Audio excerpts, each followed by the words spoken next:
Hello hello, salut à toi qui me regarde, je suis Christelle et bienvenue sur ma chaîne Koala d'Asie. Aujourd'hui, je vais te donner quelques conseils pour bien gérer tes émotions et ces conseils sont tirés du livre Les émotions qui nous dirigent du neuropsychologue, le docteur Bernard Anselm. Mais avant de commencer, abonne-toi à ma chaîne pour suivre d'autres de mes vidéos. Selon le docteur Anselm, notre cerveau est dicté par nos émotions, c'est-à-dire que notre cerveau a été conçu pour survivre. Alors, il est dicté par la loi du plus fort et l'instinct de survie. Du coup, notre cerveau n'est pas conçu pour le bien-être. Et la science a permis d'améliorer nos conditions de vie, mais pas de s'entendre entre nous. Toujours pour le docteur Anselm, le bonheur c'est de voir ce que nous possédons et pas ce que nous voulons. C'est aussi de connaître le prix de la vie.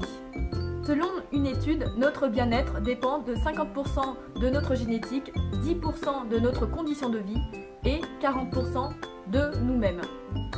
Voici 5 conseils pour prendre soin de tes émotions et les orienter vers des pensées positives. Premier conseil, c'est d'accepter cette émotion sans la juger. Pour accepter cette émotion comme la tristesse, la colère et la peur, il ne faut pas la juger, il faut justement la ressentir, la laisser passer sans ruminer. Il faut accueillir toutes ces pensées négatives, toutes ces souffrances telles qu'elles sont pour en sortir plus vite. Mais accepter ne veut pas dire être soumis, car d'un côté, tu agis pour passer à autre chose et de l'autre côté tu es dans la passivité, c'est-à-dire que tu subis. Deuxième conseil, prendre du recul sur cette pensée et changer ta perception des choses. Ici, changer les émotions permet de changer les tensions émotionnelles que l'on vit. Les pensées négatives ne viennent pas d'une situation, mais plutôt des interprétations que l'on se fait. Troisième conseil, pratiquer la pleine conscience. Car les rêveries occupent 47% de notre esprit éveillé et la plupart sont d'affects négatifs. Et dans ce cas, il ne faut pas s'accrocher aux idées car elles sont comme des nuages dans notre esprit. Une fois que c'est passé, l'instant présent revient. Du coup, si l'on pratique le moment présent, on vit dans le moment présent. Mais si l'on pratique la rumination, on fait que ruminer. Et là, je rejoins le docteur Anselm, car le meilleur moyen pour lui de pratiquer le moment présent, c'est par la méditation, pour avoir une meilleure humeur, une meilleure concentration, une meilleure santé, etc. Quatrième conseil, et là, ça rejoint beaucoup de mes vidéos, c'est d'exprimer de la gratitude. C'est un sentiment agréable d'apprécier les événements qui nous arrivent dans notre vie. Et en même temps, c'est un élément, je vais dire, le plus facile à pratiquer. Et d'ailleurs, voir plus de choses positives augmente notre durée de vie.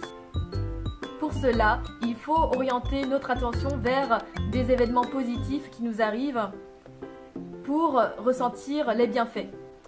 Je t'ai mis le lien de la vidéo sur comment cultiver ton esprit positif dans la barre de description.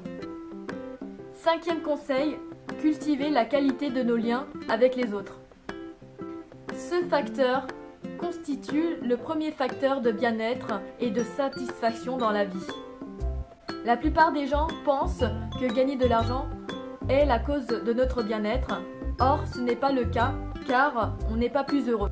Cultiver la qualité de nos relations permet de vivre mieux.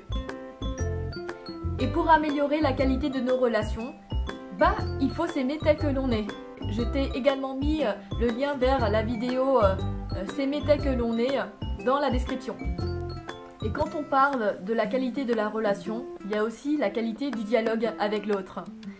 Et l'écoute active est un des composants du dialogue de qualité. Et pour engager un dialogue de qualité, il ne faut surtout pas essayer de convaincre à tout prix l'autre, mais au contraire d'écouter pour comprendre.